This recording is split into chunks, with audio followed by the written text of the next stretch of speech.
Listeners, before we begin today's show, just a quick note that there were some technical difficulties, so there are some sound issues in terms of echoing from my own perspective, but my guest, Deirdre, is clear as day, and in the respect of her time and the ethos of the show of keeping this raw and authentic, I have opted not to re-record it. It is listenable, so enjoy the show.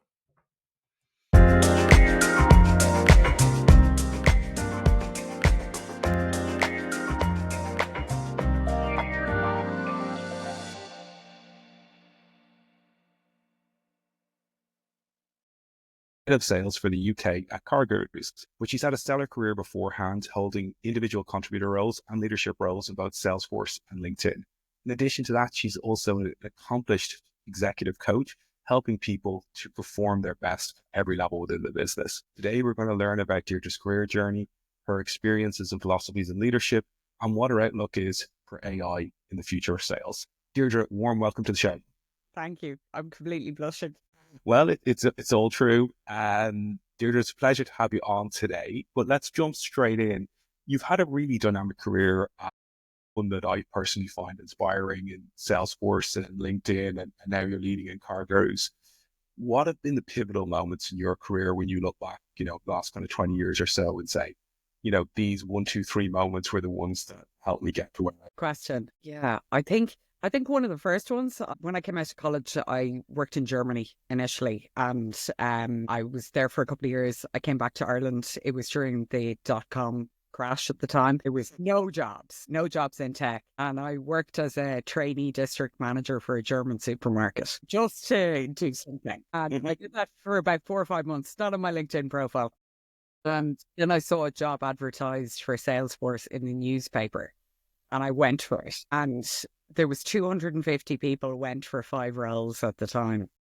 And my boss told me afterwards that the reason that I got it was because I didn't do nothing. That I and he said, like, he felt like if I could work in a German supermarket, that I could probably do anything. And yeah.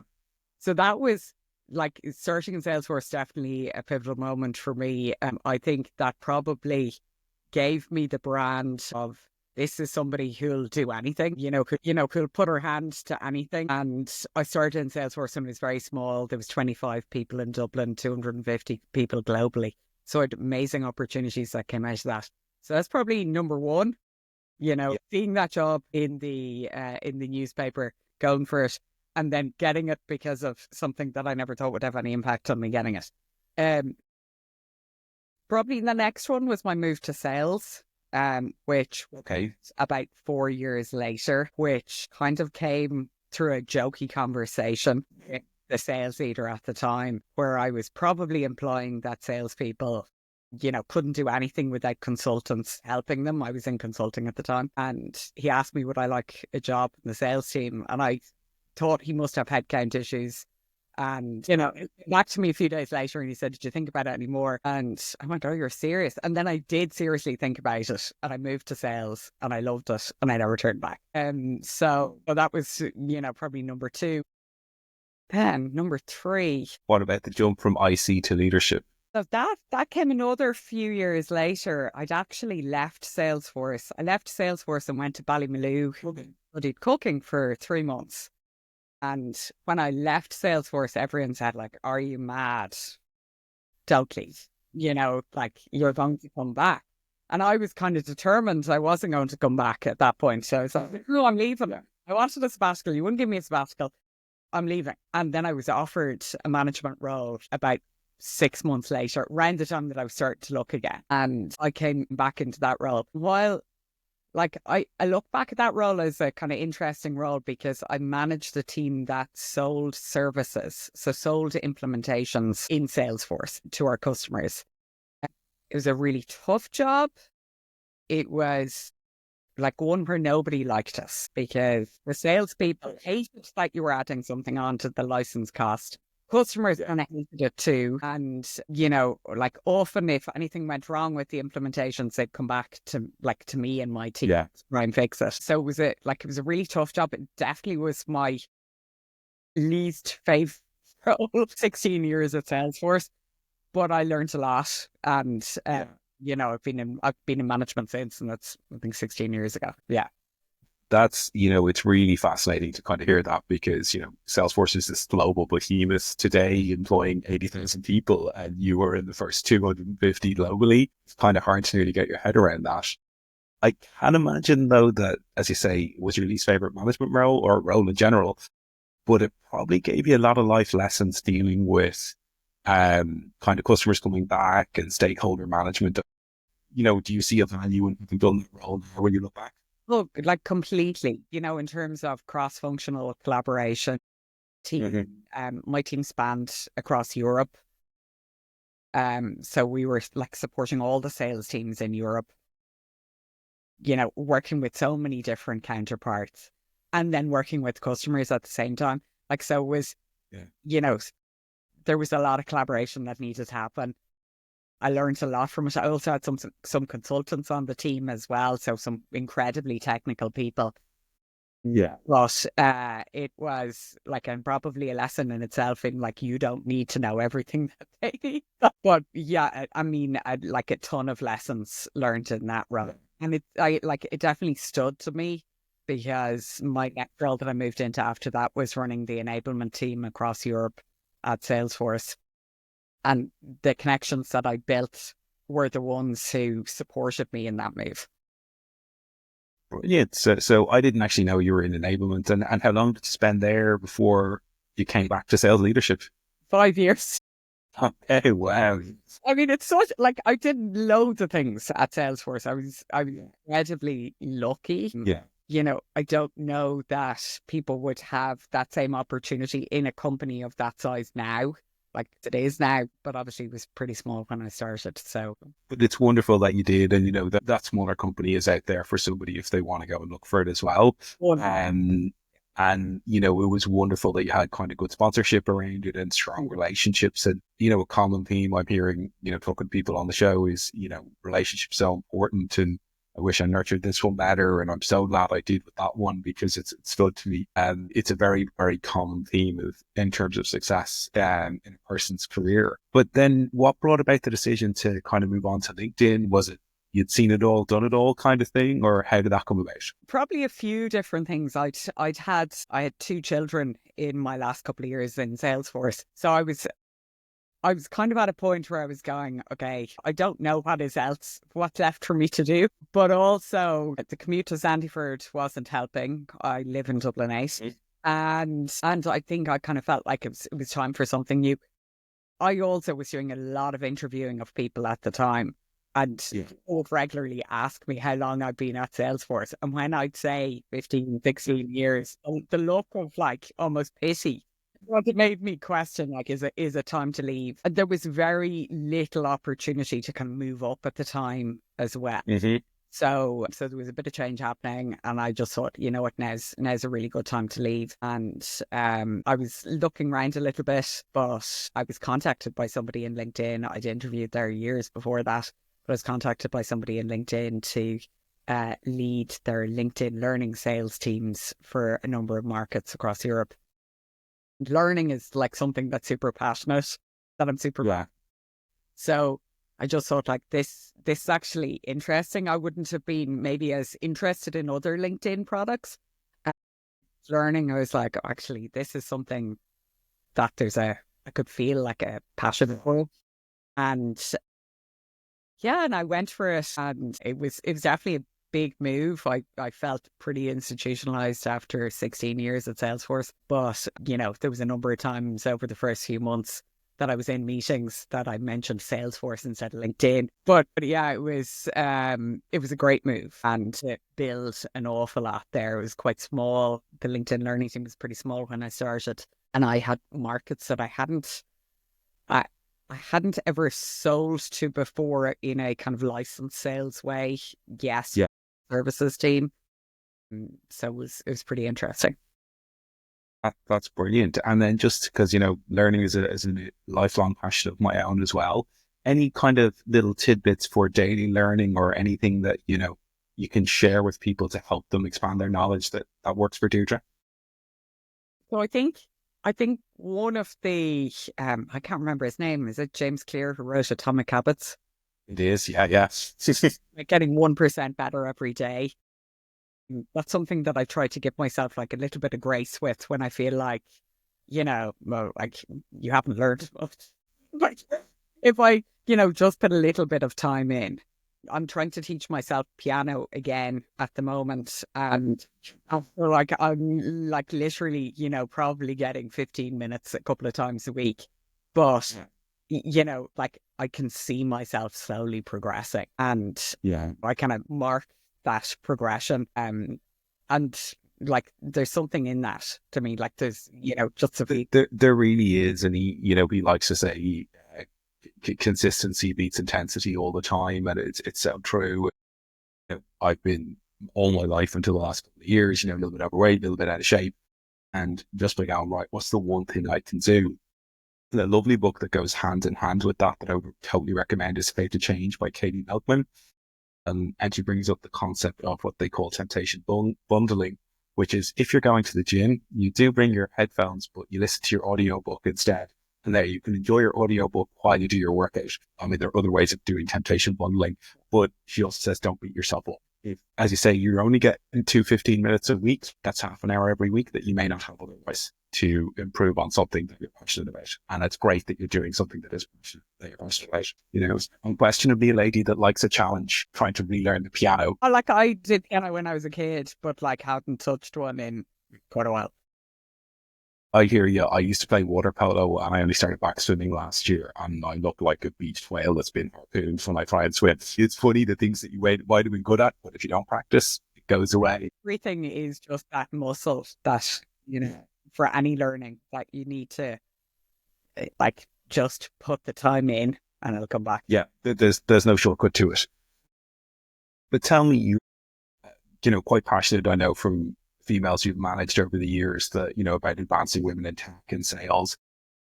Do you feel a sense of responsibility or to do that, or why do you drive? And I won't ask an obvious question, but what's the big motivation when you're doing it? How do you go about it in a way that, women feel confident to put themselves forward? Yeah, I don't think this really hit me for a very long time. Like I have 3 years. I studied computer science. My first job at a college was in Germany in like a tech consulting company. Like I've always been surrounded by men and, it was just kind of normal to me. I do remember having a conversation once at Salesforce not long before I left um, where I was, talking about like potentially moving up and the barriers I felt to moving up in the company. I remember saying, there's no one else here in a leadership role where their other half also works. And I work, my husband works, we've got kids. And like, I want to be at home in the evening to pick them up, Yeah. I can't see that, Shortly after I left and somebody, around the time I was leaving, somebody I didn't even really know came up to me and said, like, you've been such an inspiration and a role model to me. I thought, like, God, I was surprised. And I even saying it, I kind of cringed because I was like, really, and it hit me like, God, yeah, I was one of like relatively few women in leadership roles time in Salesforce who had kids. Yeah. I was there too, and I do remember the demographic, and there were more male managers in ESB sales that we were in, than female to begin with. Yeah. And like not many people, not many moms, Yeah. And because I've been there a long time as well, it really kind of stuck with me. And I remember thinking, you know what, like, I need to kind of own that because I had that conversation where I felt like there isn't somebody who's a role model for me, not particularly, well, like partly because there were very few women in senior leadership at the time, but also just that there wasn't any men that I felt were a real role model for me either. And so it really stuck with me. And when I went to, at the time, even in Salesforce, I was in Women in Salesforce, I was mentoring other women, but but I did, like, it didn't really hit me. And then when I went to LinkedIn, I thought, you know what, like this, like I need to take more ownership of that, because I have seen it my whole career that, you know, women have said, oh, I couldn't really move into sales. Like that they'd be okay being an SDO or BDO, but I don't think I could be an AE, you know, or like, I don't think I could be a sales manager. And Yeah. some of the best salespeople I've seen are women. They listen 100%, yeah. to customers, you know, like they genuinely listen. They're interested. They build good relationships. Not to say that men don't, but there's, you know, I've definitely felt like I need to spot that and highlight it to them, you know, when I see that, because to help build their own confidence, ultimately. It's a really interesting thing because, you know, I know some women that I'm actually talking in Salesforce who didn't, you know, who did the SDR or BDR thing, but then didn't go into sales. And they were like, oh, I don't want to be in a room where, you know, kind of the loudest voice persists and stuff like that. And, you know, I myself am quite a loud individual. You know, I could talk over someone and make someone feel uncomfortable without even realizing it. Something I try and work on. But it's really sad to hear that there were those kind of barriers there. And certainly in some ways, it sounds like you hit a bit of a ceiling in Salesforce, but then you got a wonderful opportunity in LinkedIn to move on. And, you know, even having the courage to leave, like, you know, I do remember people leaving Salesforce, and particularly during the mid teens of the last decade, people would be like, what are you doing? You know, we're in Salesforce. This is the best company in the world. It was a fantastic company to work in, don't get me wrong. That doesn't mean there wasn't something that was perhaps a better fit for that person out there. And, you know, you were paving the way. You were a Salesforce say, being a trailblazer, moving on to that next role. So, no, that's really good. And I know, as you say, it's cringy, but it's still really rewarding to know that the work you've done has made an impact on somebody in far more than just a job title or a salary. Yeah, I mean, even in a small way, to go, you know, maybe I could move into sales management, maybe I could move into leadership. You know, I think, like, I think if I've had that impact, I'm delighted. Yeah, and you know that you have, and I've heard that from people myself firsthand. You know, because I was on the teams, I know that that's the case, and so that's something to be really proud of, and certainly something I observed, and that's cool. So tell us, leadership coaching. I noticed on your LinkedIn profile, Deirdre, I see a lot of people doing coaching and saying they're a coach, and there's an accreditation you can get myself. What do you do as an executive coach, and how do you help people, and what's your reasoning for doing it? Is it something you're passionate about, or is it just a side hustle? Probably a bit of both. So why I decided to do the coaching course was because I was working with an external coach. At one point, I was preparing for an interview a couple of years ago. Like while I was still at LinkedIn, I was thinking, you know, what's my thing? And the last couple of years haven't been a particularly great time to be thinking about moving roles, right? Nope. You know, so about 2 years ago, I was thinking to myself, okay, you know, how is the next year going to pan out? Like, what am I going to learn in the next year? How am I going to develop? Like, is there a step for me to take a next step up? Yeah. And I couldn't see it. And I thought, okay, like this might be an opportunity just to develop myself. You know, I'm able to do this job. I've got it. I've got it down. Yeah. Got that like little bit of spare brain power where I can do something else. And like I've done lots of other weird things. Like, you know, I'm trained as a sommelier. I've like done remaking course, all sorts of stuff, like, you know, that I've done, you know, in my spare time. But this time I was like, you know, I want to focus on something that, you know, where I'm going to feel like I'm developing as a leader.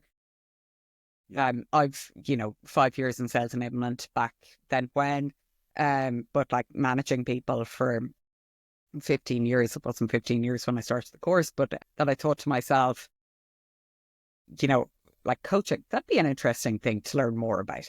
Even if I don't do anything with it, that'd be an interesting thing to learn more about.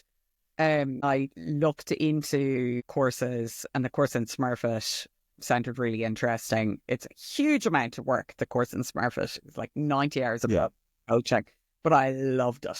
Like, I loved talking to people in loads of different industries. I recommend that you don't coach anyone in a similar industry to yourself. Just helping people, helping. I think outside the industry is interesting because there's probably a thing you have to think about just a little bit more than otherwise. Yeah, it's really, you have to like really listen to what they're saying, and, really try to understand. But you also come with no bias, when you don't know their industry, which is the way you should be coming to coaching. And so I loved doing the course.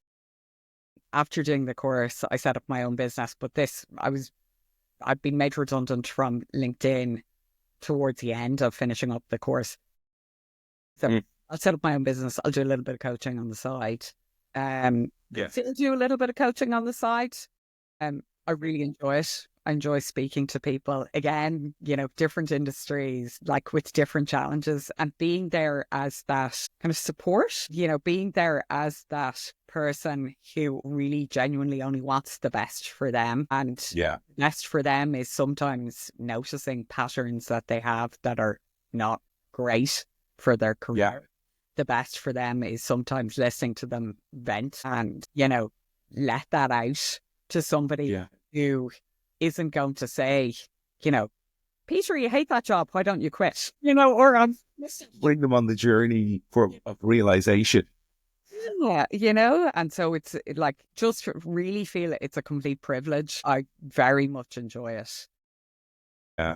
I still do a little bit, but just a little bit. Well, there's only so much you can do. You're mom of two, leading sales and car gurus, learning piano. It's not time for everything. There's like this time at night, like 8 to 9 o'clock is my. It's your sweet spot. It is. Nothing else to worry about from 8 until 9 o'clock at night, genuinely. Oh, yeah, no, I'm the same. I was delighted when you suggested this time. But I do know, I remember working with an SDR at Intercom, and, because of the way they sell through their platform a little bit, but they do encourage calling. But my SDR, he never made a cold call, or didn't know the structure, and his face was like a ghost when I said it to him. But then we turned into a room for 90 minutes, and I said, okay, firstly, forget about the fear. You're only talking to a human being to begin with. We just went through the process, and he gave me some, well, I'm worried about this. What happens if this? And I said, you don't have to know all the answers. And you're not trying to sell in one go. So you're just trying to get their attention. Nothing, and the likelihood is they won't answer anyway. With that, kind of giving him a structure and a framework, and I gave him a couple of book recommendations and things. Suddenly he was 3 months later, it was this different guy who was, phone first all the way, and he couldn't believe his own transformation. Was there all along, but that is very rewarding part of it. Very rewarding. Yeah. Yes. But it wouldn't be a tech-related podcast if we didn't touch on why, to give everyone a bit of a headache. But quite seriously, what do you see as the impact of AI kind of in the immediate future of the next 12 to 18 months? How is it going to change sales, or will it change sales? I think there's so much out there and so much that could come that will help people sell better. I think the days of, I remember when I was in AE and I had this book, and I had to I would look at the accounts one by one and research the accounts. There was nothing that could surface the information to me and go, Deirdre, today is the right day to call this account. Based on everything that's in the news, based on the activity we've had with them before, I just feel there's we're at this really exciting point where, there's going to be a lot that really helps salespeople. I hope that it won't replace us. I think people still want to talk to people, even sometimes when customers kind of don't really want to talk to you, they want to talk to you. They kind of do, yeah. And I lead sales at Car Gurus now. Our customers are car dealers. And, they can say some funny things on the phone, talk to you, but they'll talk, Yeah. And they, don't want to, they don't want to just interact over email. So I think for those, certainly for software sales, for bigger purchases, people will always want to talk to a human. It's about putting in the AI that's going to help those humans sell better and sell more. I think what might happen a little bit as well, that the SD or BDR function will be a little bit more advanced, and that when you're brought in, you'll have to be extra prepared. I think the standard of selling is going to have to elevate, because what they will care about is, as you say, that conversation. And you know what, one thing I think that's really important for any seller to do is to put themselves in the mind of the buyer. And, you know, I remember one of my deals was in Salesforce, but the guy owned an 80-person SME. He was the owner, managing director, operator. Doubling that from 10 to 20 grand, you know, that wasn't a massive deal. It meant the world to him. It took a whole year because it was literally his money. He wasn't spending shareholder money. He needed to be on this. And he would never have spent that in a million years through a web platform. He needed to see me. He needed to see my manager. He needed reassurance constantly. And for a relatively small deal, it took 7 or 8 months and a lot of patience with the guy, just to make sure he understood it. Yeah, I think that's the way it'll go. I actually think like that's so true now. Like I think right at this very moment, our customers are even more risk averse. I've seen this like in the last couple of years since COVID. Like they need even more assurance that this is going to be a success. They, you know, they're more likely to want to have a pilot or some kind of trial to test, you know, and to really test, you know, whereas years ago people used to say, oh, yeah, I'll do a test, go away. You know, they are. Now you have to kind of nearly coach them through a proof of concept and go, this is it in your business. This is how it works for you and your team. Here's what the different team members will use it, what their experience will be. And like one thing that changed dramatically for me that works really well, and I know I'm not the only seller who does it, but is to set up a Slack channel with your customer. And then, you know, what a totally different way to interact than, you know, 7, 8 years ago. But it really allows them to kind of do things in their own way, talk to you when they want to. You know, if you look at the timestamps in Slack, and people will be 11 o'clock at night going, I was looking at this, that actually, what's that question there, you? Like my old team in LinkedIn used to WhatsApp. But they did it like they were like, you know, I remember one of the Germans saying, you know, you're not winning unless you're texting. And wow. But I think it's true. Like that trust building is, you know, is really important at the moment. So it'll become even more important with like the bazillion solutions that are out there on the market. But I think there's so many interesting things that AI can do, help us be better sellers. You know, like I'm even just analyzing an annual report. Like you can get through a 150-page document in like kind of 10, 15 minutes as opposed to 2 hours. Yeah. Like, I mean, and as a sales leader, you know, using tools like Gong and, you know, it picking out for you, like, is this deal likely to close or not? You know, or like we rolled out this. Incredible, isn't it? Yeah. Like if you're rolling out new messaging to the sales team, are they actually using it on their calls? You know, therefore, like when I was in sales enablement, this would have been such a dream. We train people on it. Are they actually talking about it? And then, you know, like measuring it down the line and going, are we seeing more sales of that product as a result? I think there's so many interesting tools out there. Like there's kind of too many interesting tools out there. But there's so much potential.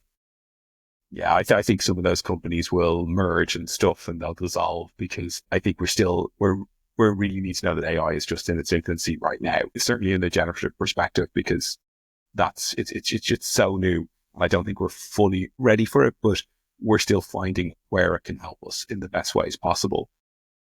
It'll be hard to imagine what this will look like, you know, if we were having this conversation in 2030. How we're relying on AI, we won't know what today is like. It'll be a distant memory. I mean, yeah, this is it. Like only like even just in the last couple of years, I've got a few roles open at the moment at Kirk. But I was looking at LinkedIn Recruiter, and see when you had to go and like create a project and add people to it.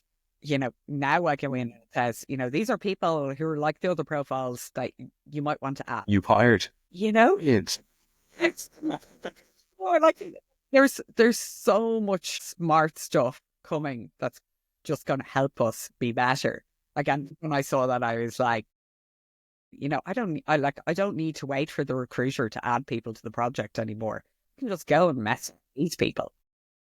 Yeah. And, a lot of people, when I've been talking to them on the show, said, like, as a leader, hiring is, your number one priority, because you've got to get the right team in place. And if that can help you do that, it sets you, the team, the company up for success in a much greater way. Absolutely. I spent a considerable amount of time thinking about hiring and making sure we're right choices, and making sure that we are then, when we've made those choices, supporting the people through onboarding to make sure that they're productive as quickly as possible.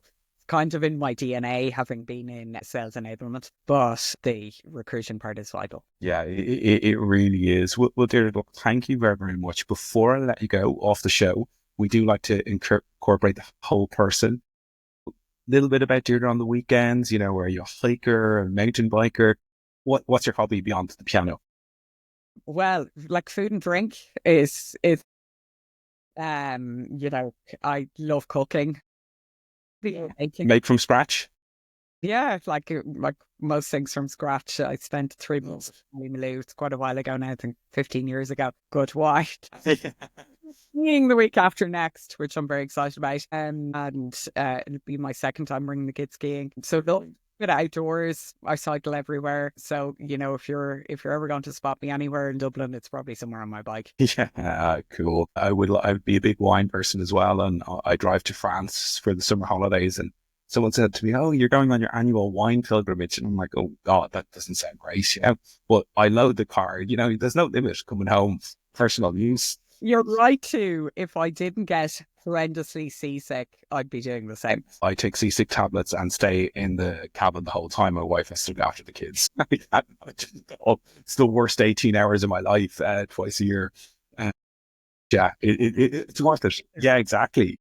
I get, lovely Margaux that you wouldn't get here, Listen, Deirdre, I will say thank you very, very much. I think this will be a great episode. There's so many key takeaways for people. I think your story is truly inspiring.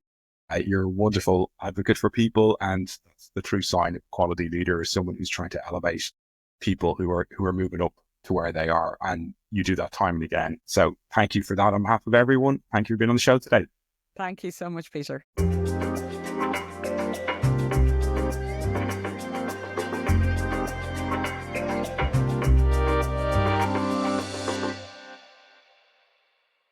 It doesn't matter whether you're mediocre all three of them, but you are mediocre at all three of them. You're not just great in one particular piece, because the whole way that outbound prospecting works is almost that drip feed channel that you do. You email them, they see your name, you see Ams on there, you see Peter on their email.